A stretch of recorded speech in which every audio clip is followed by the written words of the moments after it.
6 ভাই ও 3 বোনের মধ্যে তিনি বিশ্ববিদ্যালয়ে ভর্তির সুযোগ পেয়েছিলেন। তাকে ঘিরেই বুক ভরা স্বপ্ন ছিল দরিদ্র পরিবারের। বলছিলাম, রংপুরে কোটা আন্দোলনকারীদের সঙ্গে পুলিশের সংঘর্ষে নিহত বিশ্ববিদ্যালয় শিক্ষার্থী আবু সাইদের কথা।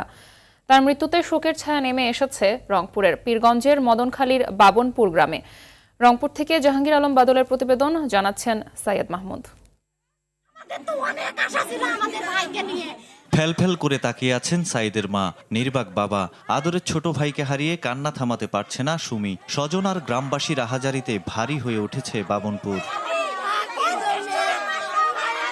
সাইদের পরিবার জানায় 9 ভাই বোনের মধ্যে সাইদি টিউশনির টাকায় বিশ্ববিদ্যালয়ে পড়াশোনা চালিয়ে যাচ্ছিলেন। পীরগঞ্জের খালাসপীর দ্বিমুখী উচ্চ বিদ্যালয় থেকে গোল্ডেন জিপিএ 5 পেয়ে এসএসসি পাশ করে ভর্তি হন রংপুর সরকারি কলেজে।